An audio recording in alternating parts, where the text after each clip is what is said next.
काट दिया है कोकोनट बीच दौड़ते ही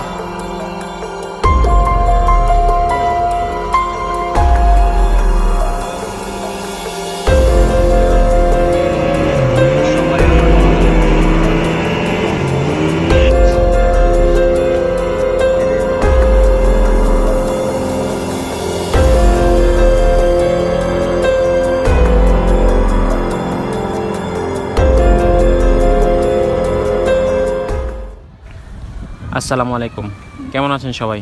আশা করি অনেক ভালো। আজকে আমি পানামার জঙ্গল সম্পর্কে আপনাদের জানা অজানা কিছু তথ্য জানানোর চেষ্টা করব। যে পথগুলো দিয়ে বাই রোডে আমেরিকার উদ্দেশ্যে পাড়ি জমানোর সময় পানামা জঙ্গলে যে পথগুলো ব্যবহার করা হয়ে থাকে, না টেনে ভিডিওটা সম্পূর্ণ দেখেন, তাহলে আপনাদের একটা ধারণা হবে এই পথের সব খুঁটিনাটি। তার আগে চলেন সংক্ষেপে এই পানামা দেশটা সম্পর্কে আমরা একটু জেনে নেই।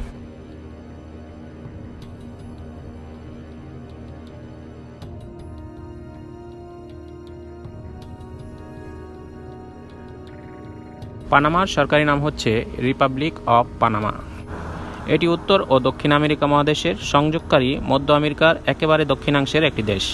দেশটির পশ্চিমে কোস্টারিকা, দক্ষিণ পূর্বে কলম্বিয়া, উত্তরে ক্যারিবিয়ান সাগর এবং দক্ষিণে প্রশান্ত মহাসাগর অবস্থিত।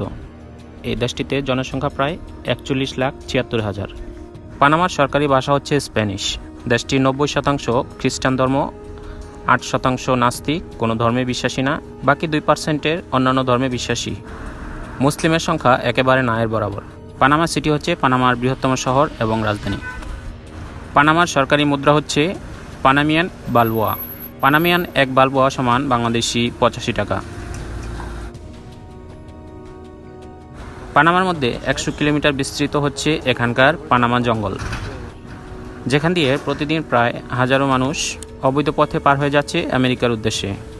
এই জঙ্গলটা প্রায় পুরোটাই পাহাড়ে ঘেরা, যার মধ্যে রয়েছে ভয়ানক ডেরিয়ান গ্যাপ।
তবে এখন ডেরিয়ান গ্যাপ দিয়ে লোকজন খুব কম যায়।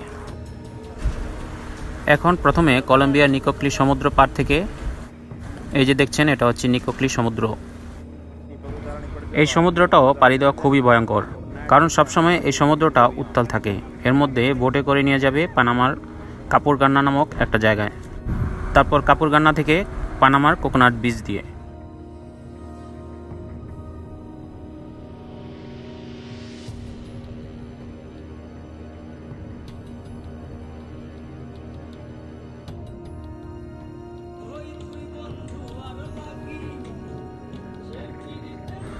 এখন পানামার কোকোনাট বীজটা বেশি ইউজ করছে ডঙ্কাররা বাই রোডে আমেরিকা পাড়ি দেওয়ার ক্ষেত্রে।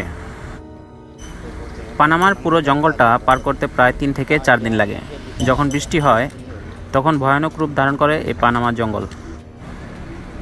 এই জঙ্গলে অনেকগুলো পাহাড়ের মধ্যে 2টা বড় বড় পাহাড় আছে, যে 2টা পাহাড় পার হতে পারলে অনেকটা সহজ হয়ে যায় জঙ্গলটা পাড়ি দেওয়া। প্রথম যেই পাহাড়টি আছে, এই পাহাড় উঠতে প্রায় 9 ঘন্টার মতো সময় লাগে এবং নামতে 7 ঘন্টার মতো সময় লাগে। একটা পাহাড় পাড়ি দিতে প্রায় 17-18 ঘন্টা সময় লেগে যায়। এই পানামা জঙ্গলের পথটা এতই ভয়ঙ্কর যেটা বলে বোঝানো সম্ভব না। যারা পার করে একমাত্র তারাই এর ভয়ঙ্করতা বুঝতে পারে। এই জঙ্গলটা পাড়ি দেওয়ার পরে আপনাকে সেনাবাহিনীর ক্যাম্পে নিয়ে যাবে। এই পানামা জঙ্গলে প্রায় 3টা ক্যাম্প আছে, যেখানে কেউ অসুস্থ হলে চিকিৎসার জন্য মেডিসিন এবং হালকা কিছু খাবার দাবার দেয় তারা। সাথে অভিবাসী কার্ড দেয়, যেটা দ্রুত এই দেশ ছেড়ে যাওয়ার জন্য বলা হয়ে থাকে। গত 2 মাসে এই জঙ্গল পাড়ি দিয়েছে প্রায় 20,000 মানুষের মতো। বাংলাদেশ থেকে এই পথে পাড়ি দিতে 30 থেকে প্রায় 35 লাখ টাকা লেগে যায় আমেরিকা পর্যন্ত পাড়ি দিতে। তারপর আমেরিকায় ঢুকে আপনাকে একটা বন্ড দিতে হবে, যেটা একটা জরিমানা ধরা হয় সবাইকে, যেখানে $2,000 থেকে $20,000 পর্যন্ত হয়ে থাকে।